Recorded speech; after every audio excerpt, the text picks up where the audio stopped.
Marwar bulletin देखने वाले सभी दर्शकों को चंद्रमोहन कल्ला का नमस्कार, राम राम ने खम्मा गणिसा। आज के समाचारों में मुख्यमंत्री भजनलाल शर्मा अपने एक्शन मूड में आ गए हैं।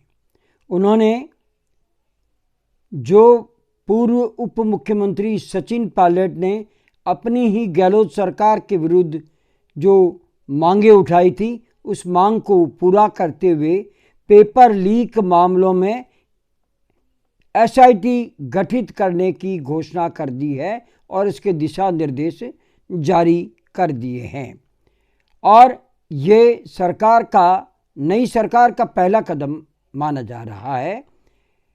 इसी को लेकर के पायलट ने अपनी सरकार को घेरा था और आंदोलन किया था और उन्होंने ही भ्रष्टाचार मुक्त राजस्थान को लेकर के जो बातें कही थी, वो मुख्यमंत्री बने भजनलाल शर्मा ने स्पष्ट कर दिया है कि भ्रष्टाचार मुक्त राजस्थान बनाने का संकल्प हमारी सरकार ले रही है और जीरो टॉलरेंस पर इस नीति पर काम करेगी।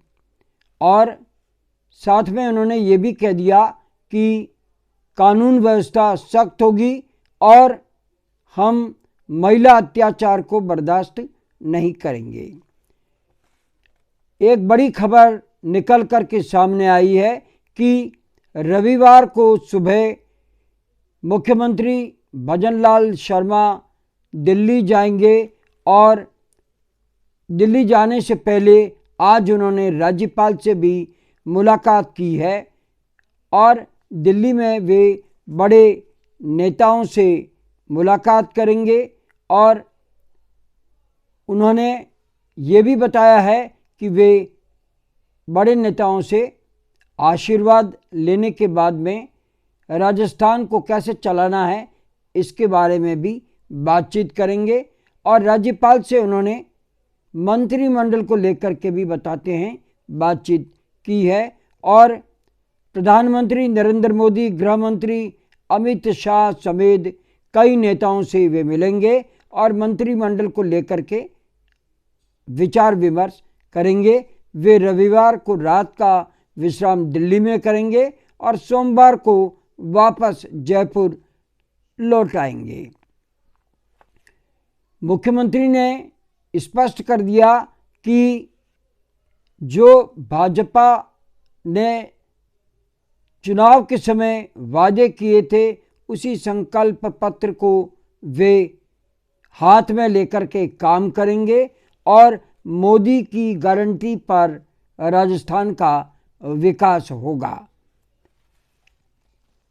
अब सबसे बड़ी बात ये निकल कर के सामने आ रही है कि राजस्थान में जो मुख्यमंत्री रहे अशोक गहलोत ने जो योजनाएं दी थी और जिस तरह से खजाने में कोई पैसा बचा हुआ नहीं है, लेकिन ये चुनौती होगी भजनलाल सरकार के लिए कि जिस तरह से चुनाव के समय उन्होंने वायदे किए थे कि पेट्रोल और डीजल की कीमतें कम की जाएगी, तो ये बड़ा चैलेंज है भजनलाल शर्मा के लिए कि वे भाजपा नियुक्त राज्यों में जितना पेट्रोल की बिक्री हो रही है उसी मूल्य पर राजस्थान में भी बिक्री करे, जो कि एक बड़ी चुनौती होगी। इसके लिए 10 से 11 रुपये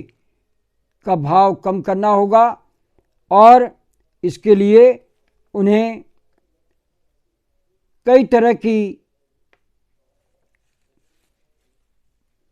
चुनौती का सामना करना होगा।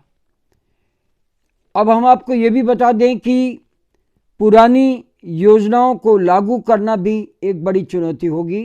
गहलोत सरकार ने मुफ्त बिजली योजना शुरू की थी। घरेलू उपभोक्ताओं को 200 यूनिट और किसानों को 2000 यूनिट तक बिजली फ्री दी जा रही थी।